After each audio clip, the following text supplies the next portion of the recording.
Good evening, students. Welcome to my YouTube channel.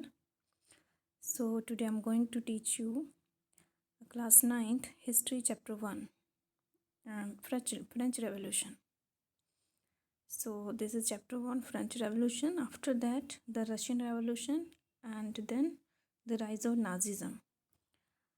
So, the first chapter is French Revolution. So, students, as you know, French Revolution France में हुआ था and French revolution से ही हमें ideas of liberty freedom equality मिले थे and the French revolution led to the end of monarchy in France. और French revolution के कारण ही फ्रांस में मोनार्की का एंड हुआ था। Monarchy means the rule of king and जो कॉमनर्स थे उनको भी कुछ राइट्स जो थे वो दिए गए थे। सो डिटेल में हम स्टडी करते हैं अब चैप्टर को। सो move to next page.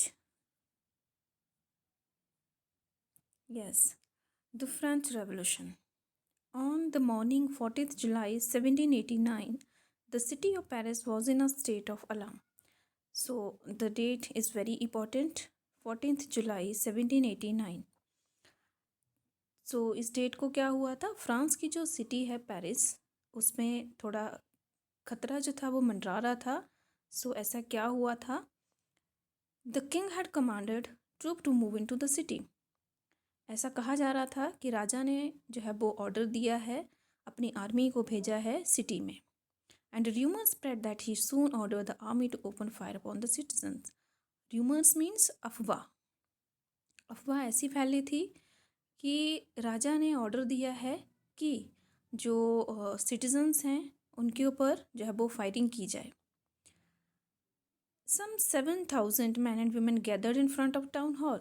और क्या होता है, जो कॉमनर्स थे, जो ऑर्डिनरी लोग थे, लगभग 7,000 man and women town hall में जो है वो गैदर्ड होते हैं, इकट्ठा होते हैं। And decided to form a people's militia. और उन्होंने डिसाइड किया कि हम क्या करेंगे, अपनी ही एक मिलिशिया मतलब आर्मी, अपनी ही एक फ़ौज तैयार करेंगे। They broke into number of government buildings in search of arms. और आर्म्स मतलब जो वेपन्स, जो हथियार थे उनको फाइंड करने के लिए उन्होंने बहुत सारी जो गवर्नमेंट बिल्डिंग्स थी उनको गिरा दिया। Finally a group of several hundred people marched toward the eastern part of the city. और फाइनली जो है वो एक लगभग 700 लोगों का एक जो ग्रुप है वो सिटी के ईस्टर्न साइड जो है वो मूव करता है। और वहाँ पे स्टॉर्म द फोर्टेस्ट प्रिजन वास्टिल। और ईस्टर्न साइड में जो वास्टिल जो कि एक प्रिजन था, एक जेल थी, तो वहाँ पे वो अटैक करते हैं। Where they hope to find order ammunitions. और जहाँ वो सोच रहे थे कि उनको जो है वो हथियार मिलेंगे। So in the armed fight that followed, the commander of the Bastille was killed and the prisoner released through there were only 7 of them. तो वहाँ पे जो बास्टिल जो प्रिजन था, जेल थी, उसके कमांडर को उन्होंने मार दिया और जो प्रिजनर थे वहाँ पे उनको उन्होंने रिलीज़ करवा लिया। और प्रिजनर कितने थे वहाँ पे, only 7। The Bastille was hated by all because stood for the despotic power of the king. अब ये जो वास्टिल थी, ये जो प्रिजन थी, इसे सभी जो लोग थे वो हेट करते थे। क्यों करते थे हेट? क्योंकि ये जो कहीं ना कहीं राजा की जो पावर है उसको सिग्निफाई करती थी, ठीक है। इसीलिए वास्टिल जो प्रिजन था उससे हेट करते थे। The forest was demolished and it's stones fragment were sold in the market. तो इसीलिए लोगों ने क्या किया, ये जो वास्टिल जेल थी, ये जो चारों तरफ से किले बंदी इसको की गई थी, चारों तरफ से कवर्ड थी। सो इसके एक एक किले को जो है वो तोड़ दिया जाता है, ब्रेक कर दिया जाता है। और इसके जो स्टोन फ्रैगमेंट मतलब जो पीसीज हैं उनको ये लोग जाके मार्केट में बेचते हैं। और उन लोगों को बेचते हैं जो विश करते थे कि हम इसको एज अ निशानी के रूप में रखेंगे, ठीक है। तो वो लोग जो है वो इन पीसीज को जो है वो परचेज़ कर लेते हैं। The days that followed saw more rioting both in Paris and the countryside. और उन दिनों बहुत सारे राइटिंग, बहुत सारे दंगे हो रहे थे पेरिस में। कंट्री साइड में जो इंटीरियर इलाके होते हैं, जो गांव जैसे जो इंटीरियर जो इलाके होते हैं, वहाँ पे बहुत सारे राइट्स होने लगे। Most people were protesting against the high prices of the bread. बहुत सारे लोग जो थे वो ब्रेड के हाई प्राइसेस को लेके प्रोटेस्ट कर रहे थे। Much later when historians look back upon this time, they saw it is the beginning of the chain of event ultimately led to the execution of the king.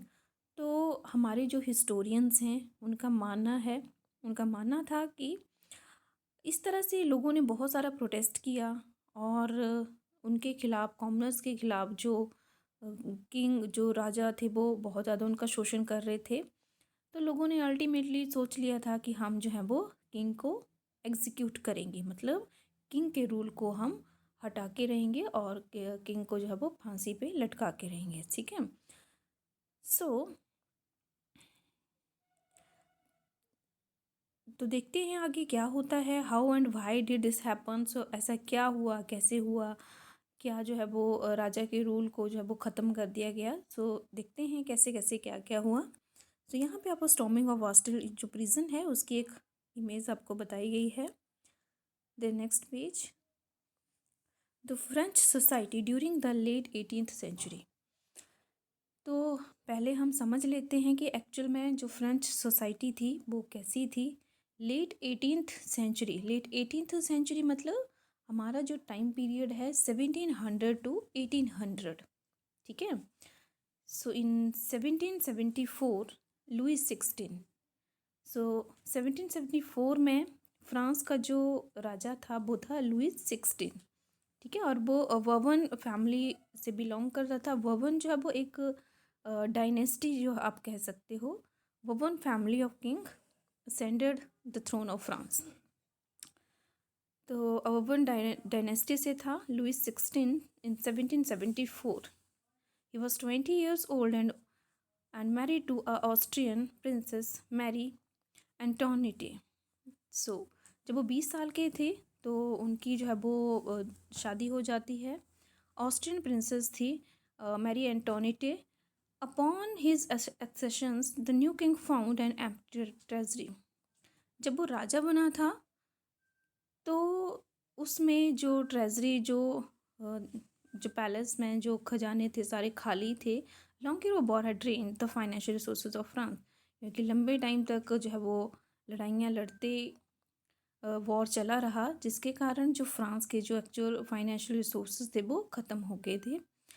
And added to this was the cost of maintaining an extravagant court of the immense palace of the Versailles। और बर्सिली जो है वो हमारा एक palace है। ठीक है। जहाँ पे किंग और क्वीन जो है वो रहते थे। और जो ट्रेजरी के खाली होने का एक ये भी कारण है कि जो राजा जो किंग था, क्वीन थी, उनके बहुत ही एक्स्ट्रावेगेंट मतलब बहुत ही ज़्यादा वो लग्जरी लाइफ जो थे वो जीते थे। ठीक है। Under Louis 16 France have the 13 American colonies to gain their independence from the common enemy Britain. उसके अलावा लुइस 16 की हेल्प की थी, लुइस 16 ने हेल्प की थी अमेरिका की। ठीक है। 13 American colonies to gain their independence from the common enemy Britain, क्योंकि जो अमेरिका था वो ब्रिटेन की कॉलोनी था, ब्रिटेन का एक गुलाम देश था। तो वहाँ भी लुइस 16 ने अमेरिका की हेल्प की थी। ठीक है। सो 13 कॉलोनीज को जो था वो इंडिपेंडेंस दिलवाई थी। The war ended more than $1 billion livres to a debt that had already risen to more than $2 billion livres. Livres यहाँ पे जो है वो वहाँ की करेंसी है।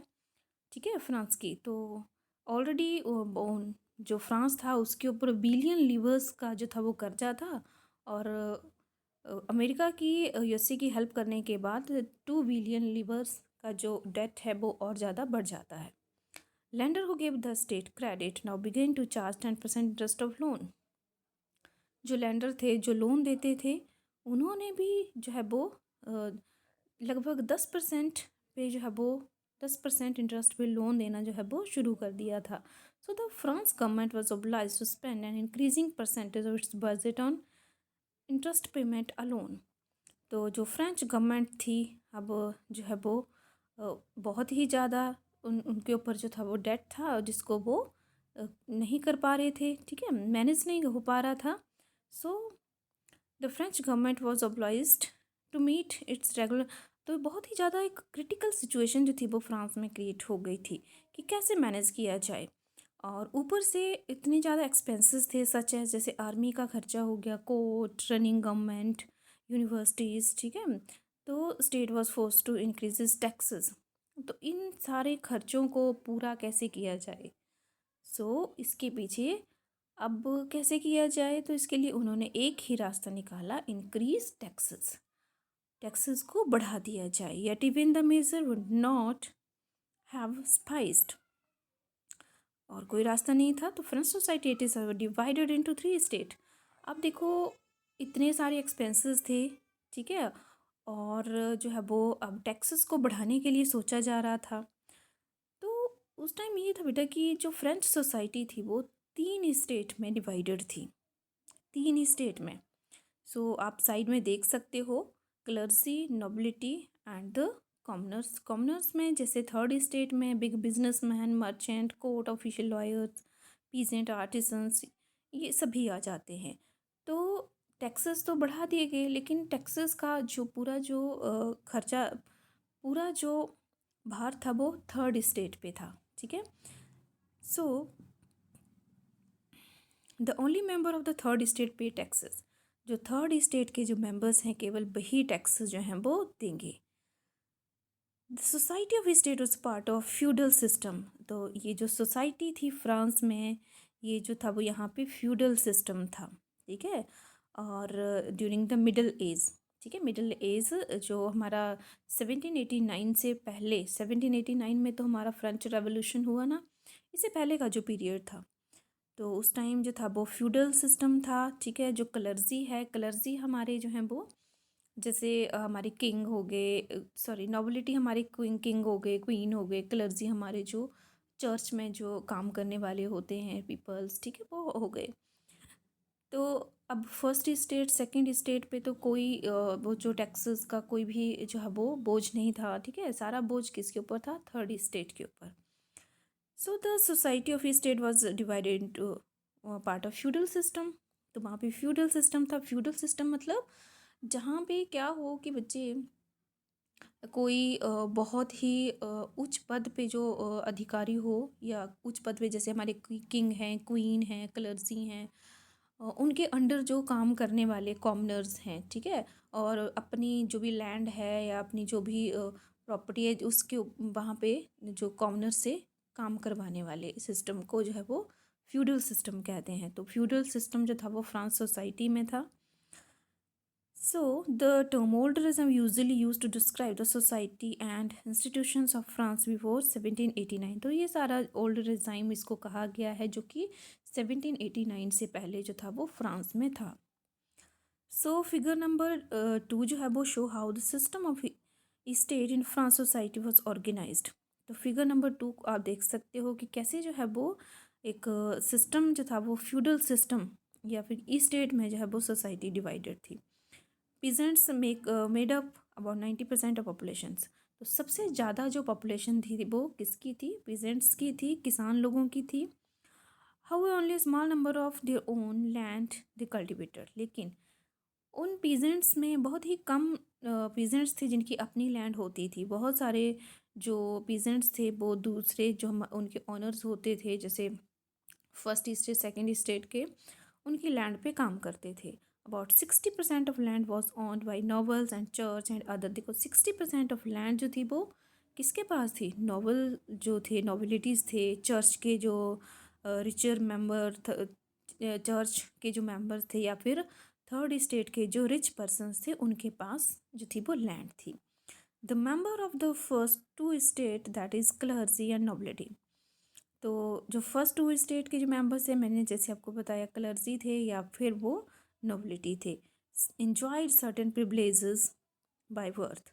इनको ये हर प्रिविलेजेस जो थे वो बाय बर्थ इनको मिलता था। And the most important these exemptions from paying taxes of the state, बहुत इंपॉर्टेंट ये है कि इनको कोई भी टैक्स जो था वो पे नहीं करना पड़ता था। एंड बाय बर्थ इनको सभी प्रिविलेजेस जो थे वो मिलते थे। So nobles further enjoyed feudal privileges, तो ये जो नॉवेल्स थे ये फ्यूडल प्रिविलेजेस को एंजॉय करते थे।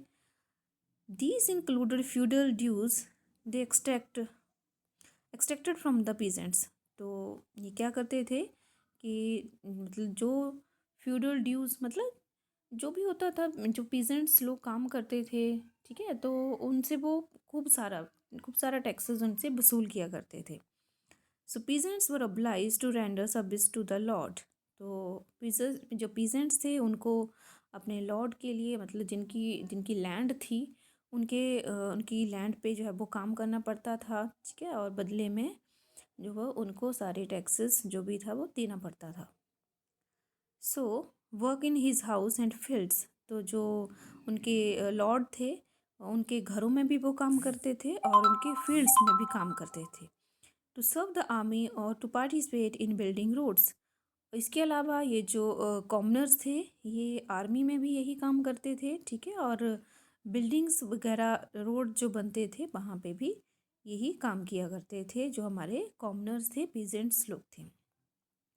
Church too extracted share of tax called tithes, church जो देखो कॉमनर्स काम करेंगे, थर्ड स्टेट के लोग काम करेंगे, देखो चर्च ये टैक्सेस किस किस को देंगे, पहले जो चर्च को जो टैक्स देते थे जिसको टीथिस कहा जाता है, पीजेंट से जो टैक्स लेते थे चर्च, जो चर्च में जो काम करने वाले लोग थे उनको टीथिस कहा गया है। And finally all member of third state had to pay all the taxes, और टैक्सेस कौन पे करेगा, थर्ड स्टेट के member.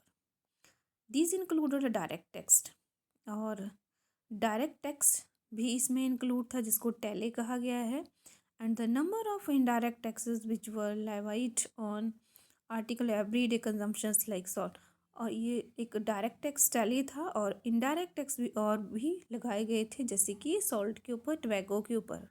The वर्डन of the financing activity of the state through taxes was born by the third state alone, तो जो वर्डन था, जो बोझ था सारे टैक्सेस का वो ओनली थर्ड स्टेट पे था, ठीक है। सो यहाँ पे न्यू वर्ड्स में आप देख सकते हो, livre unit of currency in France, तो जो करेंसी की जो यूनिट है उसके लिए लीवर यूज़ किया गया है, उसको कहा गया है।